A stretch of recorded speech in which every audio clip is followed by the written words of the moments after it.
Kasus penganiayaan David, pihak pacar Mario beri klarifikasi. Kementerian Kesehatan minta Dinas Kesehatan waspadai flu burung jenis baru. Tur trofi Piala Dunia U20 2023 sampai Papua. Halo Sobat Forum Keadilan, bersama saya Puspita Chandra Dewi. Inilah Forum hari ini.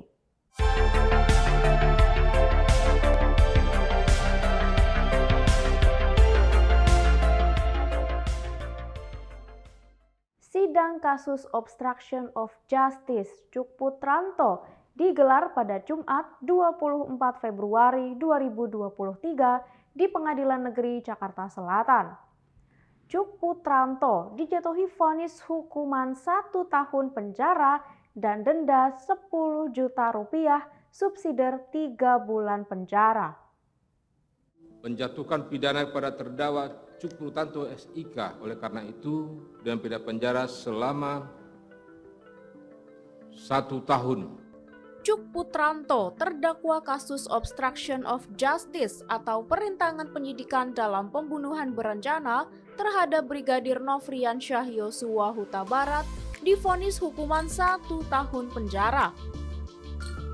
Hakim Ketua Afrizal Hadi membacakan amar putusan di Pengadilan Negeri Jakarta Selatan pada Jumat 24 Februari 2023. 1. Menyatakan terdakwa Cuk Putranto SIK telah terbukti secara sah dan meyakinkan bersalah melakukan tindak pidana tanpa atau melawan hukum melakukan tindakan apapun yang berakibat terganggunya sistem elektronik dan atau mengakibatkan sistem elektronik menjadi tidak bekerja sebagaimana mestinya secara bersama-sama sebagaimana dalam dakwaan pertama primer. 2. Menjatuhkan pidana kepada terdakwa Cuk Putranto SIK oleh karena itu dengan pidana penjara selama 1 tahun. Cuk Putranto juga dikenakan denda sebesar 10 juta rupiah yang jika tidak dibayar akan diganti dengan hukuman 3 bulan penjara. Cuk Putranto dinilai terbukti melanggar pasal 49 junto pasal 33 Undang-Undang Nomor 19 Tahun 2016 tentang perubahan atas Undang-Undang Nomor 11 Tahun 2008 tentang informasi dan transaksi elektronik junto pasal 55 ayat 1 ke 1 KUHP. Setelah ramai spekulasi terhadap pacar Mario, AGH, pihaknya akhirnya buka suara. Pengacara AGH memberi klarifikasi terkait apa yang sebenarnya dilakukan AGH saat penganiayaan tersebut terjadi.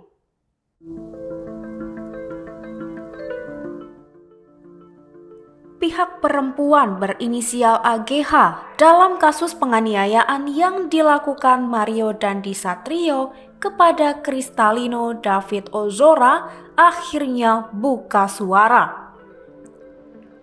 Kuasa hukum AGH Mangata Toding Alo memberikan klarifikasi pada Jumat malam 24 Februari 2023 di Polres Jakarta Selatan dan mengatakan bahwa AGH tidak terlibat dalam perencanaan penganiayaan itu.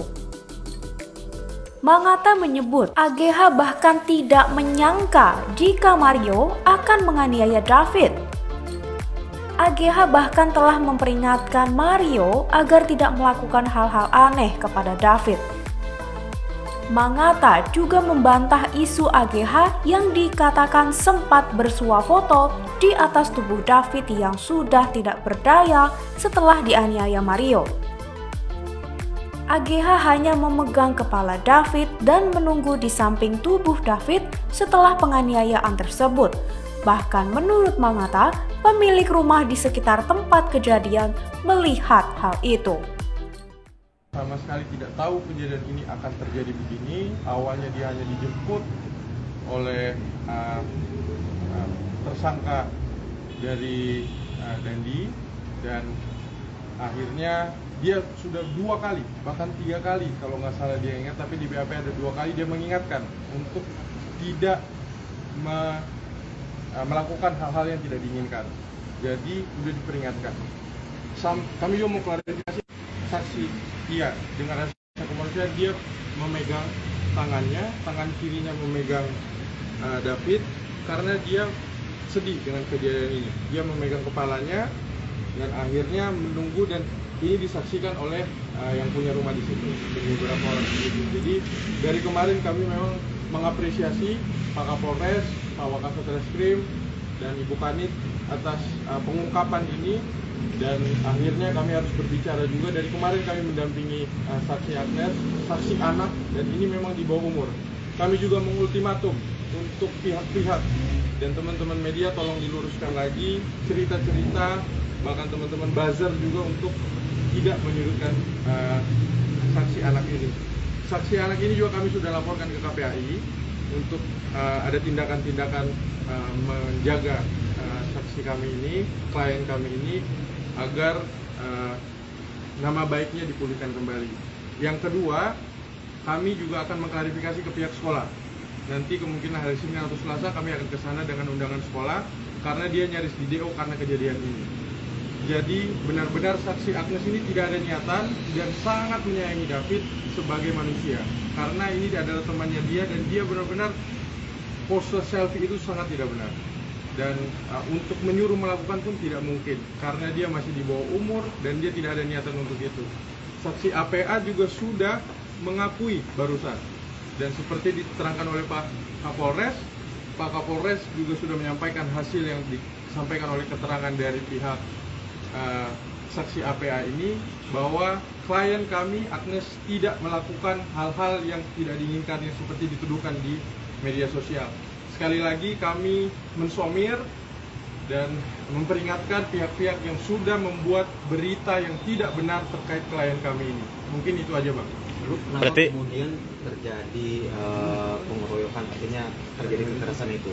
Apakah memang karena dulu memang mereka pernah pacaran, si A dan si B ini, lalu kemudian merasa ada tindakan yang tidak menyenangkan atau tindakan yang tidak baik sehingga kemudian marah nih si D ini? Ya.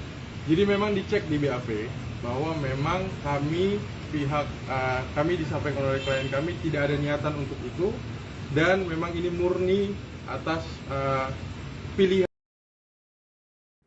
David, korban penganiayaan oleh Mario Dandi Satrio, dirawat intensif di Rumah Sakit Mayapada Kuningan. Para kerabat serta alumni SMA Pangudi Luhur mengirimkan karangan bunga ke Rumah Sakit Mayapada berisikan doa untuk kesembuhan David. Pemandangan berbeda tampak di Rumah Sakit Mayapada Kuningan. Terlihat karangan-karangan bunga berjajar di sisi Rumah Sakit Mayapada berisikan doa untuk kesembuhan Kristalino David Ozora. Karangan-karangan bunga tersebut sebagian besar berasal dari kerabat David hingga para alumni SMA Pangudi Luhur yang turut bersimpati atas kondisi David.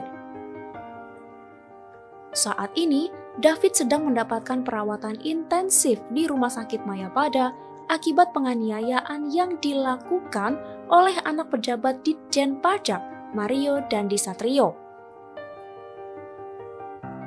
David dilaporkan mengalami diffuse axonal injury atau cedera mikroskopis pada sel saraf otak setelah penganiayaan yang dialaminya. Namun, kondisinya saat ini telah menunjukkan perubahan yang signifikan. Kecelakaan antara mobil dan truk tronton kembali terjadi. Kali ini, kecelakaan terjadi di Jalan Tol Karanganyar dan mengakibatkan 4 orang tewas.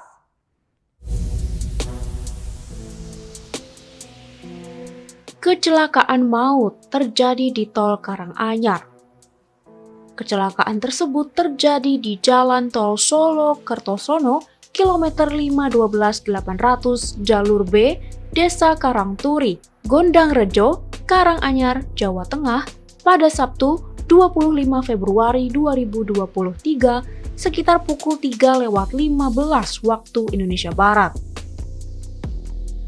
Kasat Lantas Polres Karanganyar, AKP Alit Alpart, pada Sabtu 25 Februari mengatakan kecelakaan melibatkan mobil Toyota Innova yang dikemudikan Ali Al-Rohmat dan truk Hino Tronton yang dikemudikan Anwar.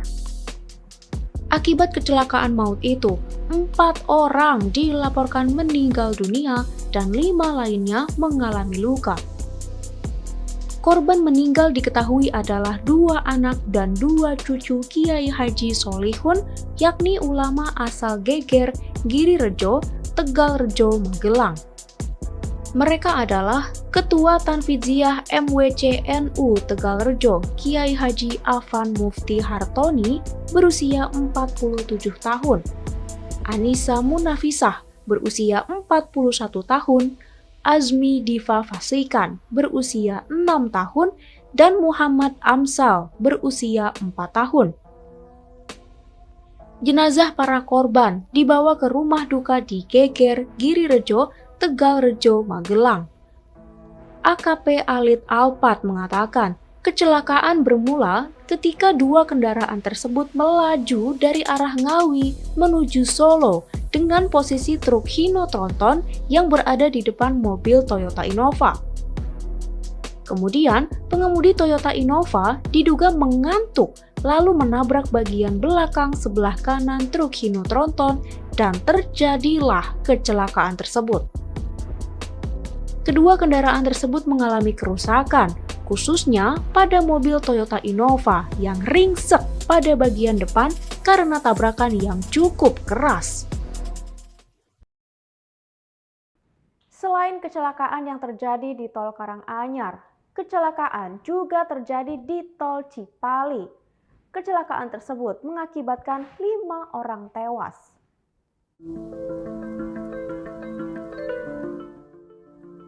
Kecelakaan maut terjadi di Tol Cipali kilometer 186 Cirebon pada Sabtu 25 Februari 2023 pukul 4.30 waktu Indonesia Barat. Kecelakaan melibatkan sebuah bus dan truk pengangkut beras.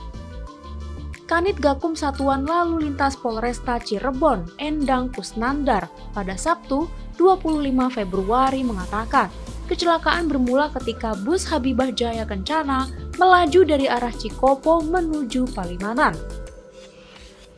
Kemudian, pengemudi bus diduga mengantuk dan tidak dapat mengendalikan laju kendaraannya hingga akhirnya menabrak bagian belakang truk pengangkut beras.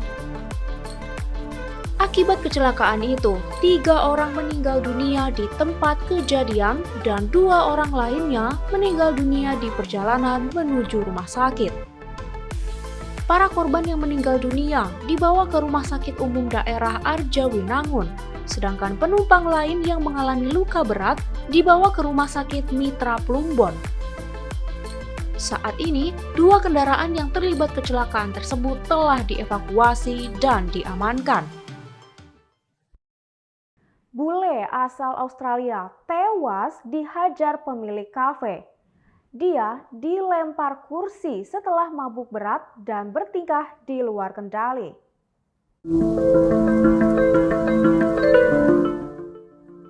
Seorang bule asal Australia tewas setelah dihajar pemilik kafe di Bali. Peristiwa tersebut terjadi di Uncle Ben's Cafe di Jalan Pantai Balangan, Desa Ungasan, Kuta Selatan, Badung, Bali pada Kamis 23 Februari 2023 dini hari. Peristiwa tersebut bermula ketika pelaku bernama I Gede Wijaya sedang minum sendirian di kafe miliknya, yakni Uncle Ben's Cafe. Kemudian, korban bernama Johnston McCallum Scott datang dan Wijaya mentraktir Scott minuman arak. Scott dan Wijaya telah saling mengenal sebelum peristiwa tersebut terjadi. Mereka minum arak tersebut berdua hingga akhirnya Scott mabuk yang membuatnya bertindak di luar kendali hingga meracau, bahkan sampai mengencingi Wijaya. Scott yang sudah mabuk berat kemudian masuk ke dalam kafe dan melempar gelas.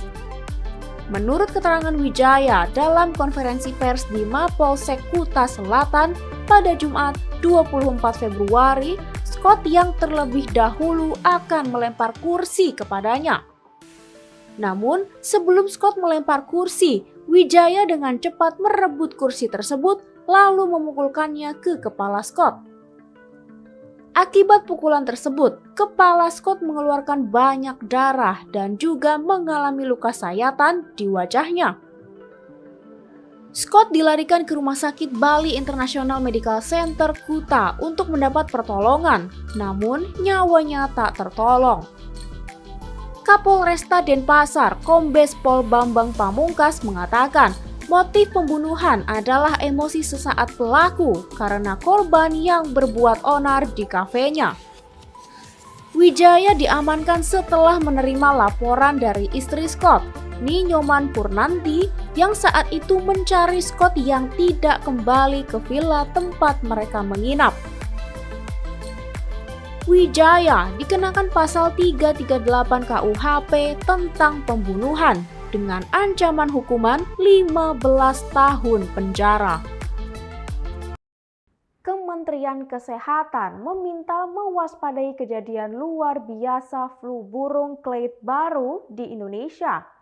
Hal ini dikarenakan Organisasi Pangan dan Pertanian Dunia menyatakan Amerika, Eropa, dan Asia, terutama Cina dan Jepang, sedang mewabah flu burung Clade baru.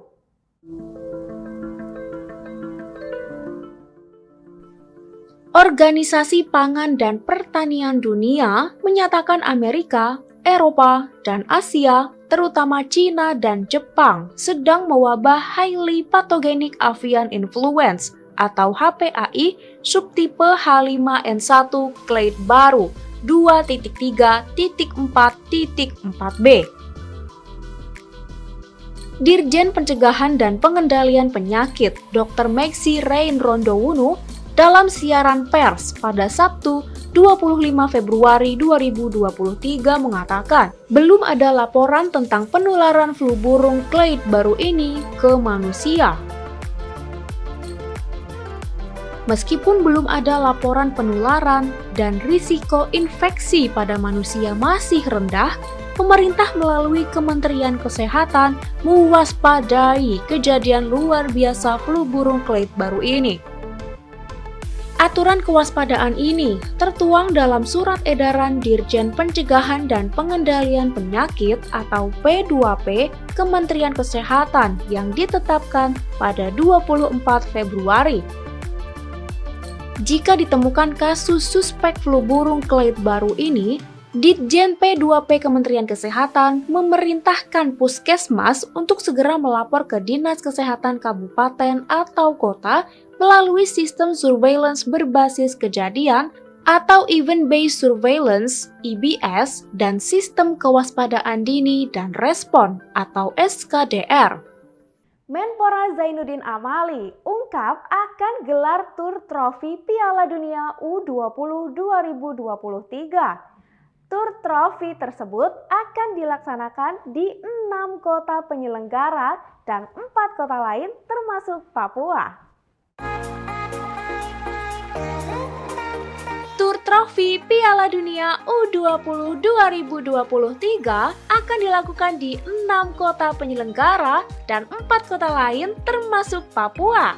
Dikutip dari situs resmi Kementerian Pemuda dan Olahraga, pada Sabtu 25 Februari 2023, Menteri Pemuda dan Olahraga Zainuddin Amali mengatakan, tur trofi Piala Dunia U20 2023 akan dilakukan di Jakarta, Bandung, Solo, Surabaya, Palembang, Bali, Pekanbaru, Balikpapan, Makassar, dan juga Jayapura. Untuk melakukan promosi di 6 kota penyelenggara, Zainuddin Amali mengatakan telah berdiskusi dengan Ketua Umum PSSI Erick Thohir untuk pembagian tugas antara Inafok dan LOK. Selain itu, FIFA telah menunjuk Bali sebagai tempat untuk drawing Piala Dunia U20 2023 pada 31 Maret mendatang. Demikian forum hari ini. Saya Puspita Chandra Dewi, sampai jumpa.